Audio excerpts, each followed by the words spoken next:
আপনি কারো করুণায় আসেন নাই, কোন রাজনৈতিক দলের করুণায় আসেন নাই, কোন রাজনৈতিক দল আপনাকে ক্ষমতায় বসায় নাই।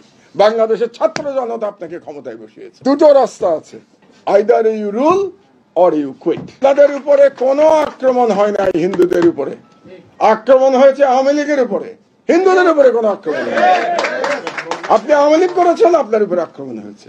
যে কোনো বিপ্লবের পরেই আক্রমণ হবে। আপনাকে হিন্দু হিসাবে আক্রমণ করা হয় না। কয়জন হিন্দুর বাড়িতে আক্রমণ হয়েছে আপনি হিসাব করে দেখেন। এমনকি হিন্দু যারা আওয়ামী লীগ করেছে তাদের মধ্যে কজনের বাসায় আক্রমণ হয়েছে, তার থেকে অনেক বেশি মুসলমান আওয়ামী লীগারদের বাসায় আক্রমণ হয়েছে। আপনার হিসাব করে দেখেন। কিন্তু মাইনরিটি কার্ড খেলা হচ্ছে, এবং এই সরকার মাইনরিটি কার্ড খেলতে দিচ্ছে। এটা কি ধরনের সরকার?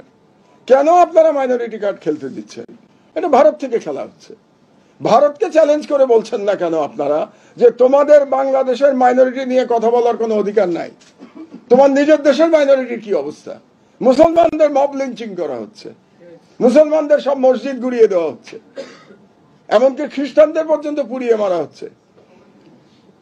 নাগাল্যান্ডে, মিজোরামে খ্রিস্টান মহিলাদের উলঙ্গ করে মিছিল করানো হয়েছে, আর তারা বলে মাইনরিটির কথা।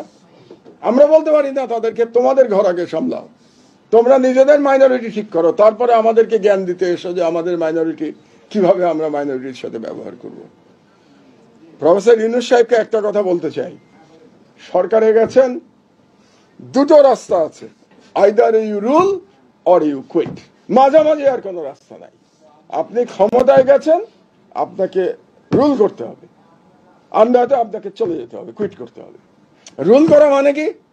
আপনারা রাজনৈতিক দলের সাথে আলোচনা করবেন, তাদেরকে আপনারা একমত করবার চেষ্টা করবেন, তাদের সাথে দর কষাকষি করবেন, কিন্তু সিদ্ধান্ত আপনার।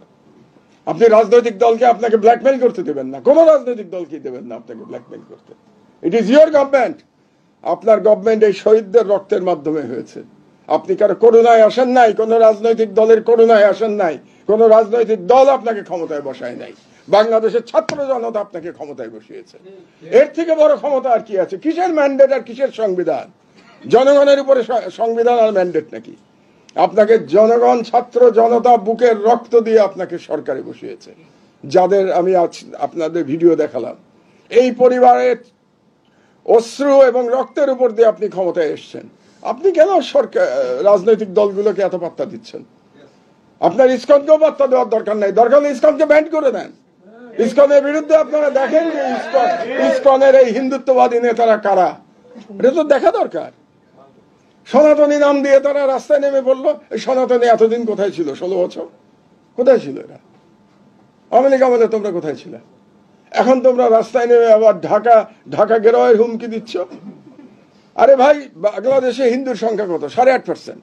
8.5% হিন্দুর দুর্গাপূজায় কয়দিন ছুটি দেওয়া হয়েছে? এবার 4 দিন টানা, 4 দিন ছুটি ছিল, বৃহস্পতিবার, শুক্রবার, শনিবার, রোববার।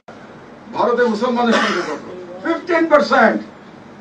একদিনও ঈদের জন্য ছুটি নাই, নো ন্যাশনাল হলিডে। ছুটি যেটা আছে সেটা স্টেট গভর্নমেন্টের, সেন্ট্রাল গভর্নমেন্টের কোনো ছুটি নাই ইন্ডিয়া।